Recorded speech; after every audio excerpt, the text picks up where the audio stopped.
राधे राधे। जय श्री कृष्णा। सुंदर दर्शन करिए श्यामा और श्याम के।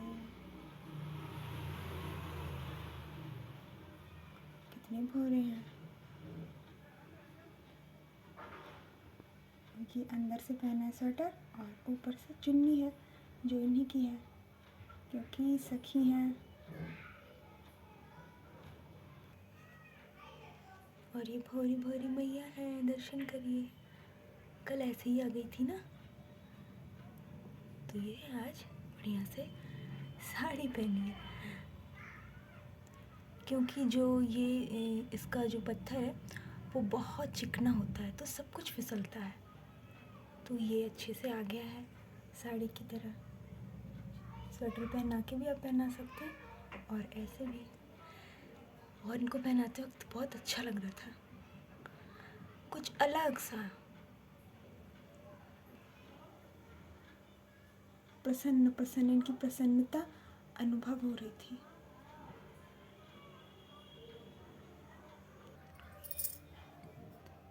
और यहाँ बैठे हैं, आप बताइए कौन है, पहचानिए।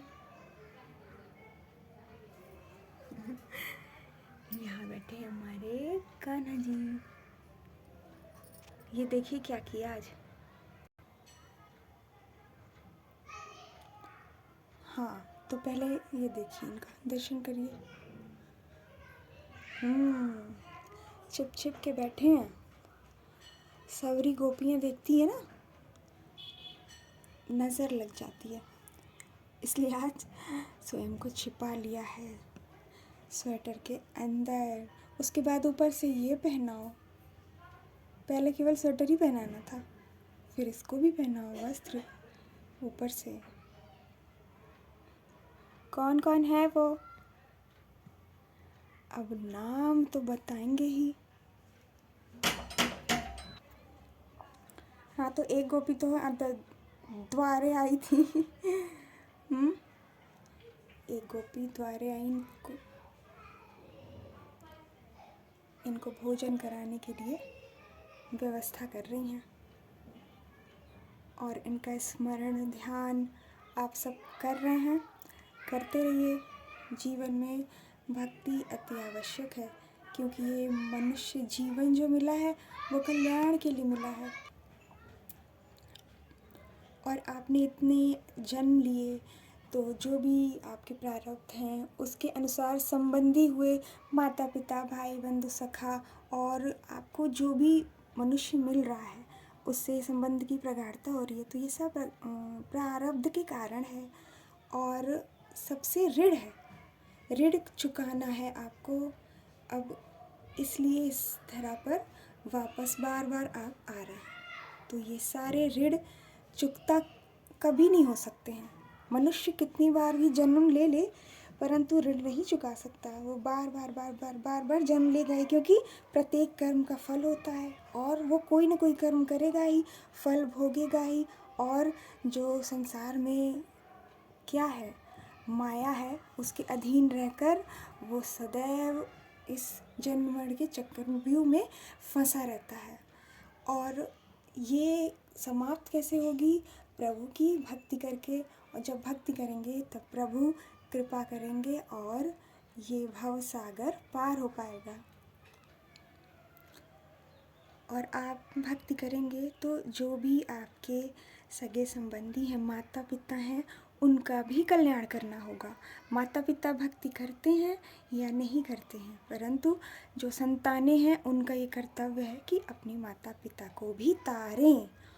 तो जैसे भी हो माता पिता, प्रहलाद जी जो हैं उनके जो पिताश्री हैं वो राक्षस थे, परंतु तब भी प्रभु ने कहा कि पहले अपने पिता को तारो, उनको तारो तब तुम आओ। ऐसा सभी जीव को करना है जो कि संतानें हैं, क्योंकि माता पिता और जो भी आपके साथ हैं वो भवसागर में रहें और आप पार कर जाएं, तो ये तो उचित नहीं है। ये सारी बातें जब भक्ति में आप आगे बढ़ते हैं तब पता होती हैं। तो ऐसे ही कि माता पिता से बहुत मोह होता है किसी किसी का, मुझे भी था, अब था कहूँगी, क्योंकि आप सदैव सोच रहे हैं उनके बारे में, कैसे कहाँ जाएंगे, कैसे रहेंगे, तो ये सारी बातें मेरे साथ थी। तब भक्ति में जब सब जीवन में समझ में आया कि करना क्या है, कोई उद्देश्य है, जन्म मृत्यु के बीच में कुछ तो है, क्या है, और सदैव व्याकुलता रही इस बात को जानने की, क्योंकि जब प्रभु भीतर बैठे हैं और जब वो प्रेरणा देते हैं कि सभी मनुष्य कर्म कर रहे हैं और फिर जन्म ले रहे हैं, फिर मृत्यु हो जा रही है, तो ये इसका क्या मतलब है? कोई तो होना चाहिए, कुछ है इन दोनों के बीच, क्या है? तो ये समझ में आया कि भवसागर पार करना है, और इसके भी कई मार्ग हैं, जो जिस मार्ग पर हमें, वो भक्ति मार्ग है, प्रेम का मार्ग है, जो कि सहज है, सरल है। जब आप प्रभु से प्रेम करेंगे, भक्ति करेंगे, तब ऐसे ही लगा 2020 में कि मैं चली जाऊंगी प्रभु और मेरे माता पिता ऐसे ही रहेंगे, तो ये तो अच्छी बात नहीं है। उनके लिए भी कुछ करिए, कोई कुछ बताइए, कोई रास्ता, या तो उनके स्वप्न में आइए, मेरी माता श्री, उनको भी आते हैं, दर्शन देते हैं प्रभु, और वो समझ जाती हैं कि क्या है, क्या कहना चाहते हैं प्रभु माता। तो या तो उनके स्वप्न में आइए, या तो मेरे। फिर ये लगा कि अगर उनके स्वप्न में आएंगे, क्योंकि बहुत सारी बातें होती हैं, और कब कौन सी बात हो, तो फिर इस बात को छोड़ दिया कि ठीक है, आप देख लीजिए, दोनों में आ जाइएगा। तो क्या हुआ कि अब स्वप्न आ रहा है, बिहारी जी का मंदिर है,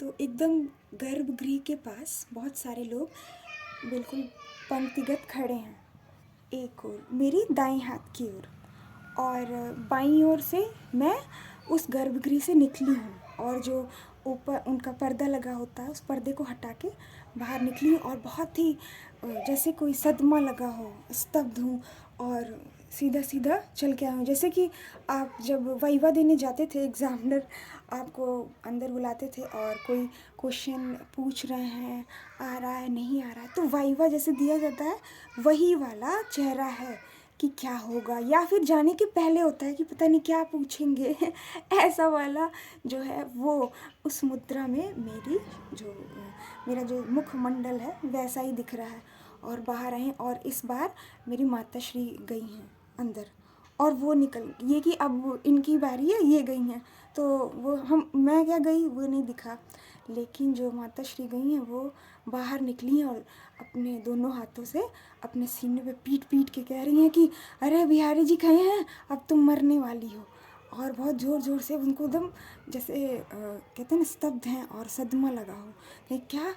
और मैं कुछ पूछ नहीं रही हूँ, बस आंखें फाड़ फाड़ के उनको देख रही हूँ, और जो दाईं ओर लाइन में लगी हुई है पंक्तिगत लोग हैं, वो सब अब एक एक करके अंदर जाएंगे, ऐसा लग रहा है कि अब सारे अंदर जाएंगे, और वो ऐसा बोल रही हैं।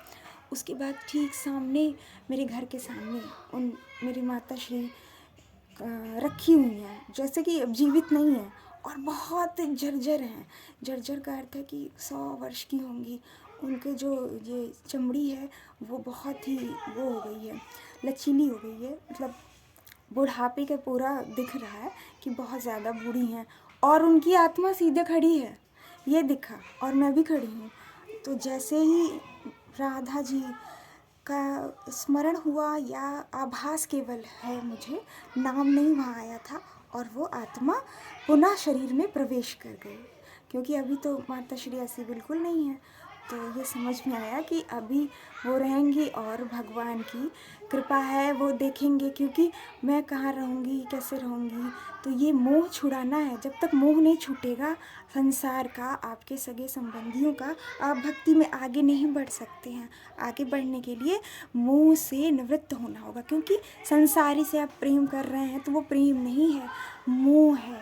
मोह जब तक रहेगा तब तक आप आगे नहीं बढ़ सकते हैं। तो ऐसा बचपन से ही सुना है कि मेरी जो नानी थी, वो मेरे जन्म, जैसे कि जन्म होने से पहले जब मैं आने वाली थी, उनकी गर्भावस्था में मैं जब थी, तब उनकी जो मृत्यु हुई थी, तब स्वप्न देखा था माता श्री ने कि एक तंबू है, जैसे होता है ना, उसमें एक उसमें से आत्मा निकली उनकी नानी के शव से, और एक ऊर्जा निकली, आत्मा ही कहेंगे आप, ऊर्जा वही होती है, और उनके उदर में प्रवेश कर गई। तो सारे जो लक्षण हैं कि उन्हें बहुत चिंता थी मेरी माता श्री की कि वो कैसे रहेंगी, कैसे खाएंगी, क्या करेंगी। तो ठीक इसी तरह मेरे भीतर भी है कि उनको खिलाना पिलाना, ठीक है, पहले वो खा लें, जैसे बच्चे की तरह ध्यान रखना। तो ये सारी बातें बिल्कुल मेरे साथ हैं, थी। और मेरे जो बड़े भैया लोग हैं वो भी लोग ऐसे कहते थे, अरे दादी अम्मा हैं, चरण छू लेते थे आके। तो ये सारी जो बातें हैं कि अंत समय में जिसका आप स्मरण करते हैं, जिसके प्रति अधिक मोह रहता है, आपको उसके पास ही जन्म लेना पड़ता है। इसे कहते हैं अंतमति सो गति। मैं वो वही हूँ या नहीं हूँ, हूँ भी तो भी कोई समस्या नहीं है, नहीं हूँ तो भी कोई समस्या नहीं है। क्योंकि बात तो बिल्कुल ठीक है कि मोह बहुत था कि क्या कैसे रहूँगी, क्या रहूँगी, लेकिन अब चिंता नहीं है क्योंकि अब प्रभु को सौंप दिया। अगर अब चिंता कर रहे हैं तो इसका अर्थ है कि भगवान पर विश्वास नहीं है, और ऐसा अब बिल्कुल नहीं है कि विश्वास ना हो। और मोह ना करने का ये अर्थ नहीं है कि आप उनकी सेवा नहीं कर रहे हैं, उनके लिए आपको दर्द नहीं है, परंतु एक स्थिरता है, प्रभु के पर सौंप दिया। हाँ, और उसके बाद उसी समय ठीक उनके पास भी स्वप्न आया। तो हमारे जो मैया बाबा हैं, कौन, हमारे शिव और पार्वती, उनका विग्रह माता श्री ने देखा। तो ये उनका आशीर्वाद था। तो ये दोनों स्वप्न देखा, तब समझ में आ गया कि हाँ, अब सुरक्षित हैं ये लोग, जहाँ भी जाऊँ ये प्रभु की शरण में रहेंगे। और उसके बाद भी कभी कभी ऐसा में आभास होता है कि क्या होगा, कभी कभी कुछ ऐसी स्थिति रहती है, तब भी कान्हा जी कहते हैं कि कोई भरोसा नहीं है, पता नहीं कल क्या होगा। विश्वास ऐसे जो है कि अपना कर्म करते रहना चाहिए, भक्ति करती रहना चाहिए। कि दीपक की ज्योति क्या है, आपकी जो आत्मा है, आपका प्राण है, जो आपके शरीर में जो ये प्राण है, पंच प्राण जो ऊपर की तरफ उठते हैं, इसी को चिंतन कर रही थी। तो प्रभु जो भी आपके भाव में रहता है वो सब प्रभु लीलाओं में दिखाते हैं, दर्शाते हैं, क्योंकि वो सब कुछ जान रहे हैं। जो उनसे कह रही हूँ तब वो उस बात को बता रहे हैं, समझा रहे हैं।